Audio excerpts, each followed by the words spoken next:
Evangelio de la misa de hoy nos trae un pasaje de la vida del Señor que ya lo habíamos comentado hace poco, porque el 25 de julio era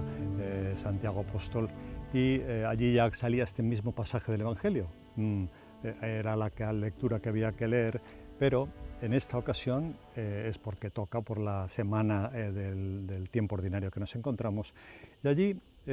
Santiago y Juan se acercan al Señor y le piden que quieren estar sentados uno a la derecha y otro a la izquierda.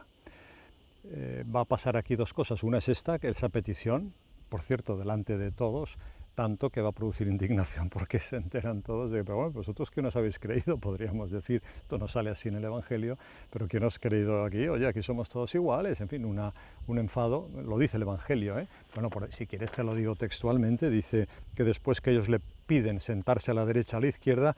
al oír esto, los otros 10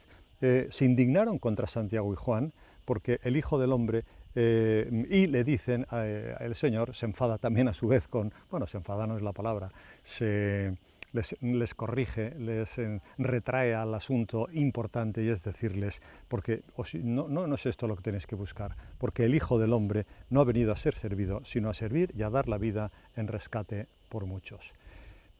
Hay unas palabras de Benedicto XVI que también comentan este pasaje y ponen, por decirlo así, el dedo en la llaga,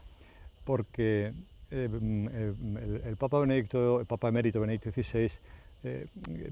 esa palabra que dice el Señor, que dice, vosotros, ¿cómo que sentaros a la derecha y a mi izquierda? ¿Vosotros sois capaces de beber el cáliz que yo he de beber? Es decir, ¿estáis dispuestos a sufrir como cristianos lo que haga falta para alcanzar esa vida eterna?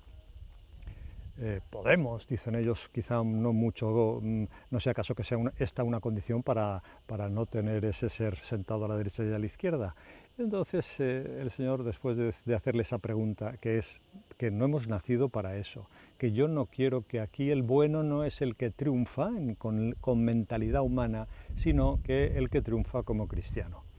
Y Benedicto XVI dice, comentando el problema, lo que pasa, y te leo del Papa Emérito, dice, los apóstoles no comprenden la lógica de vida de la que Jesús da testimonio. Yo no he venido a que vosotros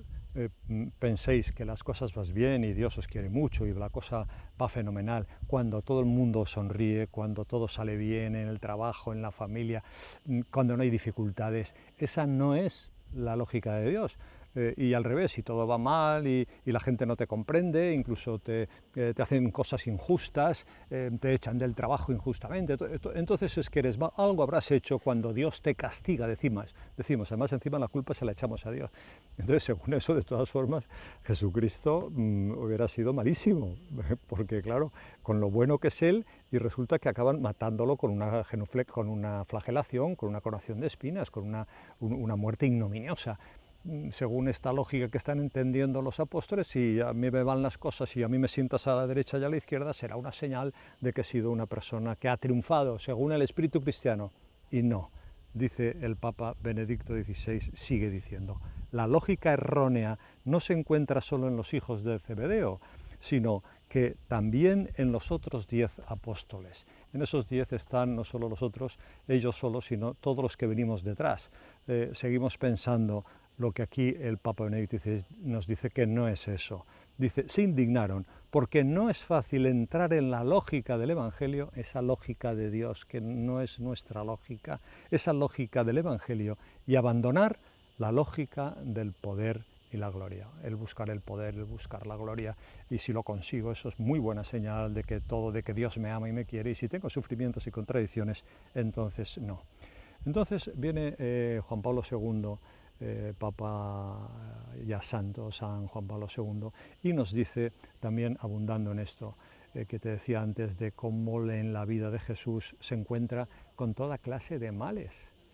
y resulta que es muy bueno, que esa es la lógica de Dios. Te lo voy a decir textualmente, dice el Papa San Juan Pablo II, en casi todas las manifestaciones, en la vida de Jesucristo, casi todas las manifestaciones del mal, del pecado y del sufrimiento se hicieron presentes en la pasión y muerte del Señor, casi todas. E incluso aquí el Papa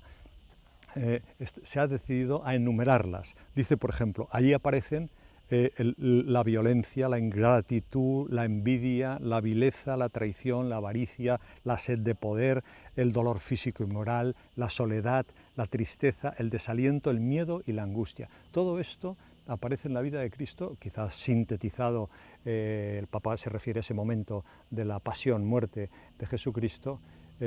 con lo cual podríamos decir, según la lógica humana, un desastre. Y de hecho, la burla que le hacen a aquellos hombres cuando está el Señor en la cruz es decirle, no has salvado tú a otros, bájate ahora de la cruz. O sea, se están riendo y burlando con que tú que te creías, y es más, en lo último, este ha dicho que es el rey de los judíos, pondrán allí encima de la cruz. Es bochornoso todo eso. No te desalientes, no te desanimes, si no te ponen a la derecha o a la izquierda en el reino de los cielos, sino si aquí en la tierra, en la vida que estás viviendo, en la familia, en el trabajo, también cuando tienes los momentos de ocio y de descanso, hay cosas que son estupendas y maravillosas, pero también hay contradicciones y dificultades. No es mala señal si las llevas con alegría, si no hay venganzas, si no hay malos pensamientos contra el prójimo, si no creas en ti dentro del odio, sino al revés, sabes perdonar, sabes comprender, sabes ser generoso, no eres envidioso. En fin, esa lucha es la lógica de Dios que aquí este Evangelio de Santiago y Juan nos está poniendo de manifiesto, para que no nos olvidemos que ser buen cristiano es ser buen cristiano. No guarda relación como cómo va tu vida en ese sentido, de ser bien visto por los demás o de tener unos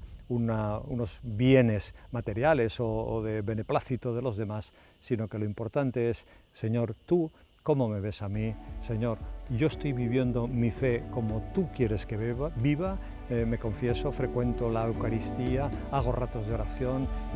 me educo en la fe a mis hijos, vivo cristianamente. Esto es lo que le vamos a pedir a la Virgen, no solo cosas concretas, sino que nos ayude a comportarnos como ella se comportaba, con humildad, con entrega, con generosidad, con alegría.